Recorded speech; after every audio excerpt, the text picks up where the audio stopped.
दोस्तों नमस्कार। दोस्तों, आजाद भारत में आपने ऐसा प्रधानमंत्री कभी देखा नहीं होगा। एक ऐसा प्रधानमंत्री जो इस देश को अंधेरी गुफा में ढकेल कर नहीं निकला, बल्कि वो जान रहा था, समझ रहा था कि धीरे धीरे देश एक अंधेरे में समा रहा है। यहां पर लाशें पिसती चली जा रही है, लोगों की मौत बढ़ती चली जा रही है, लेकिन उसी रवानगी के साथ चुनावी रैलियों में वह कूदता चला गया, चकाचौंध परोसता चला गया। मरने वालों की तादाद बढ़ती चली गई तो उतना ही जोश और उसी हर्षोल्लास के साथ चुनाव प्रचार में उसने आपको लगा दिया। आज शोर थम चुका है, आज हंगामा थम चुका है, आज नारे नहीं है, आज नौटंकी नहीं है। लेकिन इन सारी परिस्थितियों को इस देश ने बीते 1.5 महीने के दौरान जिस तरीके से भोगा है, और अब जब चुनाव परिणाम आए तो क्या यह कोई कह सकता है कि अब तो आंखों पर से पट्टी उतार दीजिए? क्योंकि आज हम आपके सामने परत दर परत और पन्ने दर पन्ने उन परिस्थितियों को रखना चाहते हैं कि अब वाकई किसी देश का प्रधानमंत्री अपने ही नागरिकों की मौत को अनदेखा कर चुनाव जीतने के लिए, सत्ता पाने के लिए उसकी कुलबुलाहट इस हद तक बढ़ जाए कि जैसे जैसे वो आगे बढ़े वैसे वैसे पीछे मौतों का सिलसिला बढ़ता चला जा रहा है, लेकिन उस दिशा में वह देखे ही नहीं।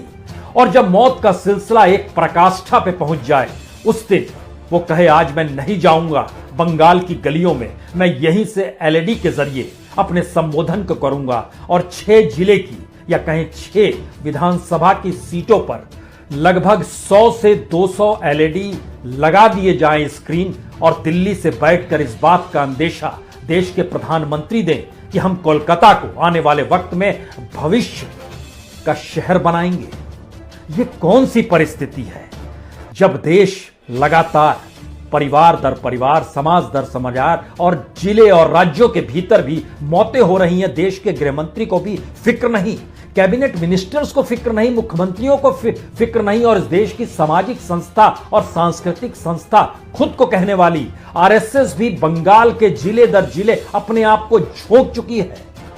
चाहे वो झारखंड हो, चाहे बिहार हो या उड़ीसा हो, 10,000 से ज्यादा लोगों की मौजूदगी जो बीजेपी के सिंपैथाइजर हैं, उनके कैडर हैं, उनको पूरे बंगाल में बिखरा दिया गया, जिससे एक हंगामा देश में मचता रहे कि बीजेपी जीत रही है, नरेंद्र मोदी जीत रहे हैं, अमित शाह जीत रही हैं, इनकी तिकड़में जीत रही है, इनके नारे जीत रहे हैं, इन्हीं का धर्म जीत रहा है। एक ऐसी परिस्थिति में देश को लाकर आजादी के बाद से इस देश के किसी प्रधानमंत्री ने ऐसी स्थिति को ना दिखलाया, ना देखा, ना भोगा, ना फिर इस त्रासदी में लोगों को ढकेला।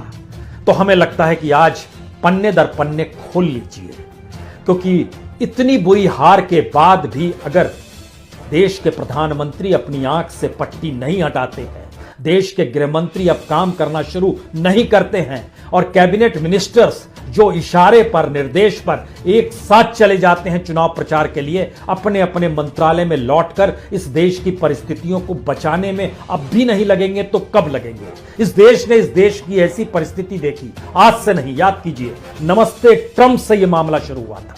उसके बाद मध्य प्रदेश के चुनाव सामने थे, संसद चलती रही, कई सांसद पॉजिटिव होते चले गए, लेकिन जब मध्य प्रदेश चुनाव की परिस्थितियों से पल्ला झड़ गया तो उसके बाद ही संसद को संजाई किया गया। इतना ही नहीं, उसके बाद बिहार इलेक्शन में 18 रैलियां प्रधानमंत्री की, जानते समझते हुए कि अब का मौका है कि आने वाले वक्त में कैसे खुद को सहेजा जाए। नहीं, बंगाल, 5 राज्यों के साथ बंगाल की परिस्थिति को कुछ ऐसा उसकी चकाचौंध ने प्रधानमंत्री को लपेट लिया कि हमें लगता है कि आज आपको हर पन्ने खोलने चाहिए। प्रधानमंत्री अप्रैल के महीने में, अप्रैल का महीना हम खास तौर से इसलिए जिक्र कर रहे हैं, हालांकि मार्च में भी उन्होंने चुनावी रैली की। मार्च की तारीख याद कीजिएगा तो 7 मार्च, 18 मार्च, 20 मार्च, 21 मार्च, 24 मार्च, इन जगहों पर प्रधानमंत्री बंगाल पहुंचे थे रैली करने के लिए। लेकिन हम अप्रैल से आज शुरुआत करते हैं। जरा देखते चले जाइए कि देश के प्रधानमंत्री का क्या हाल है और देश के गृह मंत्री का क्या हाल है, इस देश की पूरी मिनिस्ट्री का क्या हाल है। क्योंकि 50 से ज्यादा रैली, रोड शो, घरों में भोजन करना, यह देश के प्रधानमंत्री और गृह मंत्री ने पश्चिम बंगाल में किया है। लेकिन प्रधानमंत्री की 2 अप्रैल की रैली और देश में 714 लोगों की मौत 2 अप्रैल के दिन ही हुई, लेकिन प्रधानमंत्री यहां से उड़ान भरते हैं और चले जाते हैं बंगाल चुनावी रैली करने के लिए। उनके एक भी शिकन चेहरे पर उस रैली में भाषण देते हुए नहीं आती है। 3 अप्रैल दूसरी रैली करने प्रधानमंत्री निकलते हैं बंगाल। अगले ही दिन 513 लोगों की मौत 3 अप्रैल को होती है। 6 अप्रैल को निकलते हैं तीसरी रैली करने। अप्रैल के महीने में 630 लोगों की मौत होती है इस देश के भीतर में। 10 अप्रैल को निकलते हैं 839 लोगों की मौत होती है इस देश में कोविड पॉजिटिव होने के बाद उसी बीमारी से प्रभावित होकर। और ऐसा नहीं है कि यह बीमारी भारत में थी, हर कोई जानता है पूरी दुनिया में थी, हर कोई जानता है पूरी दुनिया लड़ाई लड़ रही थी, हर कोई जानता है हर देश का प्रधानमंत्री उससे 2-2 हाथ कर रहा था, अपने इंफ्रास्ट्रक्चर को मजबूत कर रहा था। लेकिन यहां तो चुनावी रैली थी, आंखें बंद थी, कान बंद थे, लेकिन सिर्फ शब्द कहे जा रहे थे, वह भी सत्ता पाने के लिए। और क्या कुछ कहा गया यह भी दोहराने की आज जरूरत नहीं है, क्योंकि उसके बाद 12 अप्रैल को फिर रैली करने निकले और उस दिन 879 लोगों की मौत इस देश में हुई। 17 अप्रैल को फिर रैली करने निकले और इस बार आंकड़ा 1500 को पार कर गया था। 1600 लोगों की मौत 17 अप्रैल को होती है। कोई चेतना नहीं, कोई फिक्र नहीं।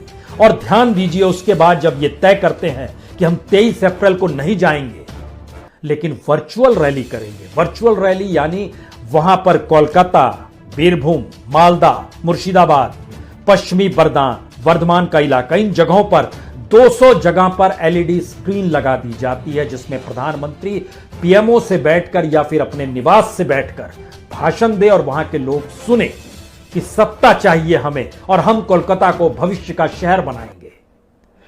सिटी ऑफ फ्यूचर, यह शब्द का इस्तेमाल किया गया। इस देश के फ्यूचर को लेकर फिक्र नहीं थी। और उस दिन 23 अप्रैल के दिन इस देश में 2624 लोगों की मौत हुई, लेकिन प्रधानमंत्री ने उस दिशा में नहीं देखा। हमें लगता है कि जिस राज्य के भीतर ये चुनाव हो रहे थे वहां के भी अगर आंकड़े इन रैलियों के साथ जोड़ते चले तो 2 अप्रैल को बंगाल में 4 लोग मरते हैं, 3 अप्रैल को 5 लोग मरते हैं, 6 अप्रैल को 7 लोग मरते हैं, 10 अप्रैल को 12 लोग मरते हैं, 12 अप्रैल को 14 लोग मरते हैं, 17 अप्रैल को 34 लोग मरते हैं। और जिस दिन एलईडी स्क्रीन पर भाषण दिया जा रहा था वर्चुअल रैली 23 अप्रैल को, उस दिन 59 लोगों की मौत पश्चिम बंगाल में कोविड से ही होती है।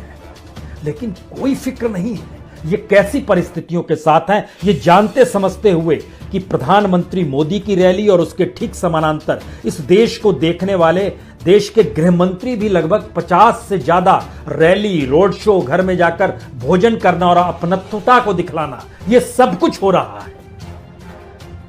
ये सारी परिस्थितियों के बीच में इन्हें संभाले कौन? कहते हैं कि आरएसएस पेरेंट ऑर्गेनाइजेशन है। पेरेंट का मतलब होता है जो माँ बाप होते हैं, उस दृष्टि से देखिए। और उन्हीं में से निकले हुए ये नेता हैं। उस आरएसएस के डिस्ट्रिक्ट वाइज कैलकुलेशन किया गया था कि किस डिस्ट्रिक्ट में कितनी बड़ी तादाद में कितने आरएसएस के कार्यकर्ताओं की मौजूदगी होगी। वो वहां पर जमीन बिछा रहे थे, काम कर रहे थे। उन्हीं का इशारा था कि ध्रुवीकरण हो गया है, यानी हिंदू और मुस्लिम में एक मोटी लकीर खिंच चुकी है। लेकिन सच क्या है जब परिणाम आए? सच यह है कि बीजेपी को हिंदू वोट भी 50% से ज्यादा नहीं मिल पाए, क्योंकि उनका जो वोट का आंकड़ा है वह 37.8% है बीजेपी के पास। यानी हम मानकर चल रहे हैं कि बीजेपी को मुस्लिम के वोट नहीं मिले।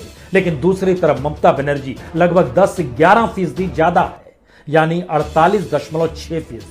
अगर मुस्लिमों के वोट भी मिले तो हिंदुओं के भी वोट मिले, दलितों के भी वोट मिले, क्योंकि 11% का अंतर जो है यह इससे पहले बीजेपी के साथ बीते 2019 के लोकसभा चुनाव में नहीं था।